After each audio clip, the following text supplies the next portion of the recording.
صحت مند کلیسیا بننا، ویسی کلیسیا بننا جیسی خدا ہمیں بنانا چاہتا ہے۔ ضرور ہے کہ ہم اپنے ایمان کو بڑھائیں، دعا کے لیے وقف ہوں اور ایک دوسرے کے ساتھ ہم آہنگی میں رہیں۔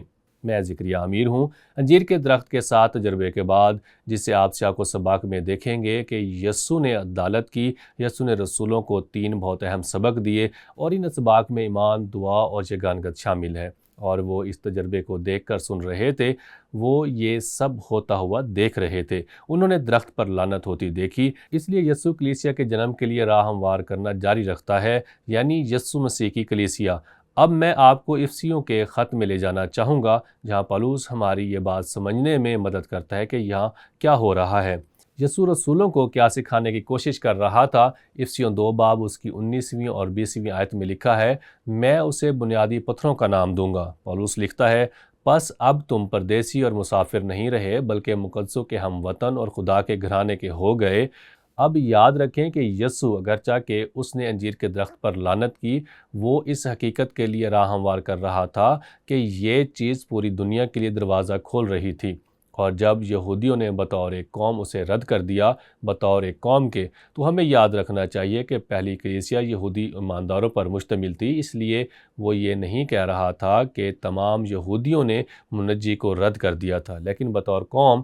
اور اب وہ کہہ رہا ہے کہ جب وہ یہ لکھ رہا ہے، جیسا کہ پولس افسیوں کی کلیسیا کو لکھ رہا ہے، وہ کہہ رہا ہے ہم سب مسیح میں ایک ہیں، اور ہم اور رسولوں اور نبیوں کی نیو پر، جس نے کونے کے سرے کا پتھر، یہ مرد رسول تھے، اور سب کے سب نبی بھی تھے، خود مسیح یسوع ہے، تعمیر کیے گئے ہوں۔ یہاں ہمیں ایک اور استعارہ ملتا ہے۔ یسوع سادہ طور پر کہہ رہا ہے، یعنی پولس کے ذریعے وہ ان کو سکھا رہا ہے، میں تمہیں ایک بنیاد کے طور پر تیار کر رہا ہوں، بنیاد کے پتھروں کے طور پر، تاکہ کلیسیا کو تعمیر کروں۔ ابھی وہ یہ سب کچھ نہیں سمجھ رہے، لیکن وہ سمجھیں گے جب خدا کا مکاشفہ ظاہر ہوتا جائے گا اور جب کلیسیا جنم لے گی۔ اس لیے یسوع انہیں ان بیانات کے ذریعے کلیسیا کے بارے میں کیا سکھا رہا ہے، جن کو مکمل طور پر نہیں سمجھتے۔ دیکھیں، سب سے پہلے 3 چیزیں ہیں۔ پہلی، ہمیں مسیح میں اپنے ایمان کو تعمیر کرنا ہے جو ہمارے اندر رہتا ہے، اس لیے یسوع بات جاری رکھتا ہے، خدا پر ایمان رکھو، میں تم سے سچ کہتا ہوں، جو کوئی اس پہاڑ سے کہے تو اکھڑ جا اور سمندر میں جا پڑ، اور اپنے دل میں شک نہ کرے بلکہ یقین کرے کہ جو کہتا ہے وہ ہو جائے گا، تو اس کے لیے وہی ہوگا۔ یہ رومی دنیا کے لیے نئے عہد نامے میں ایک بہت ہی عام استعارہ تھا۔ پہاڑ غائب ہو سکتا ہے، یہ خدا کی قدرت ہے، خدا کچھ بھی کر سکتا ہے، اس لیے یہ استعارہ قوت سے بھرپور ہے۔ خدا نے یہ سب تخلیق کیا تھا، وہ سب کچھ کر سکتا ہے، اور ہمیں خدا پر اس قسم کا ایمان رکھنے کی ضرورت ہے۔ اس لیے جب پولس افسیوں کو مزید لکھتا ہے تو غور کریں کہ اس نے کیا کہا ہے۔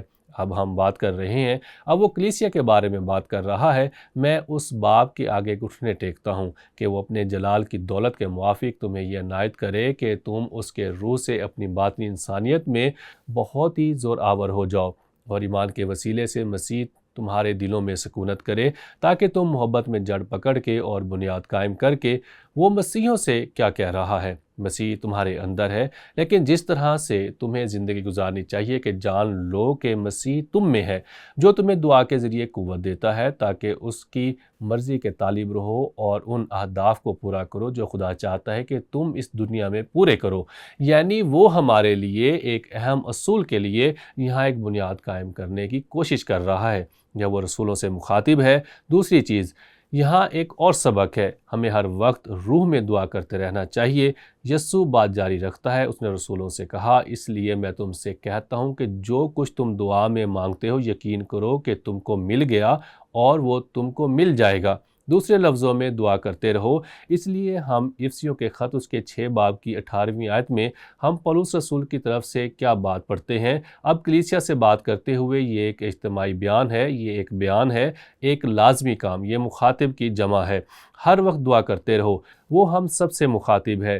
ہر وقت ہر طرح سے روح میں دعا اور منت کرتے رہو، اور اسی غرض سے جاگتے رہو کہ سب مقدسوں کے واسطے بلا ناغہ دعا کیا کرو۔ ایک مرتبہ پھر یسوع دعا کے تعلق سے بنیاد قائم کر رہا ہے، صرف ایمان نہیں بلکہ دعا بھی۔ اور تیسری چیز، ہمیں ایک دوسرے کو قبول کرنا ہے اور ایک دوسرے کو معاف کرنا ہے۔ اس لیے مرکز بیان کرتا ہے، اور جب کبھی تم کھڑے ہوئے دعا کرتے ہو، اگر تمہیں کسی سے کوئی شکایت ہو تو اسے معاف کرو، تاکہ تمہارا باپ بھی جو آسمان پر ہے تمہارے گناہ معاف کرے۔ ایک مرتبہ پھر ہم پولس کی طرف آتے ہیں کہ وہ کیا کہتا ہے اب کلیسیا کو لکھتے ہوئے۔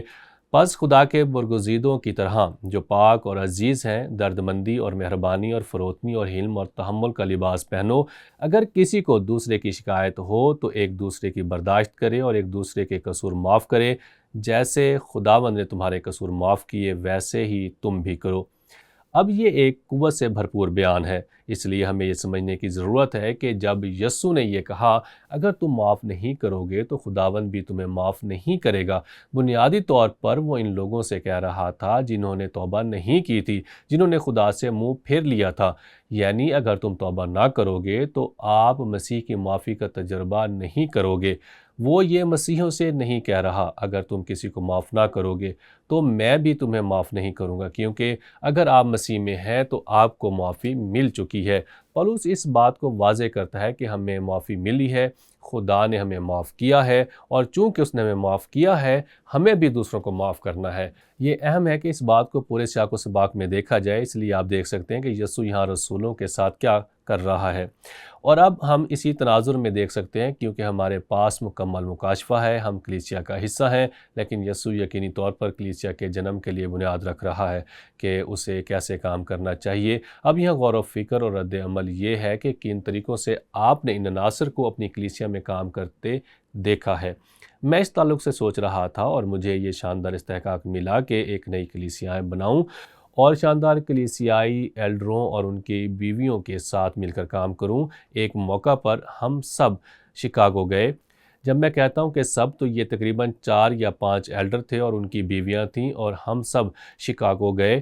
ہمیں موقع ملا کہ ہم پاسبانوں کی خدمت کریں۔ مجھے یاد ہے کہ یہ پاسبان ہمارے ایلڈروں اور ان کی بیویوں سے سوال پوچھ رہے تھے۔ میرے لیے یہ خوشائند بات تھی کہ میں بیٹھ کر ان لوگوں کو سنوں جو مل کر ہماری خدمت کے بارے میں بات کر رہے تھے، اور کچھ پاسبان جو وہاں تھے اور جو کچھ وہ سن رہے تھے اس کا یقین نہیں کر رہے تھے، یعنی یگانگت اور ایمان اور دعا کے تعلق سے جس کا ہم نے مل کر تجربہ کیا تھا۔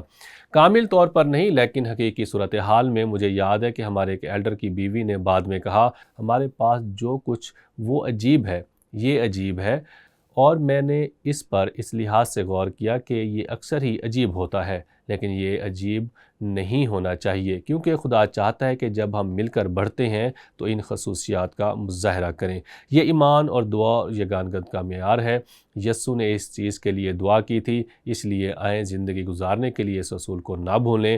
ویسی کلیسیا بننا جیسی خدا ہمیں بنانا چاہتا ہے، ضرور ہے کہ ہم اپنے ایمان کو بڑھائیں اور دعا کے لیے وقف ہوں اور ایک دوسرے کے ساتھ ہم آہنگی میں رہیں۔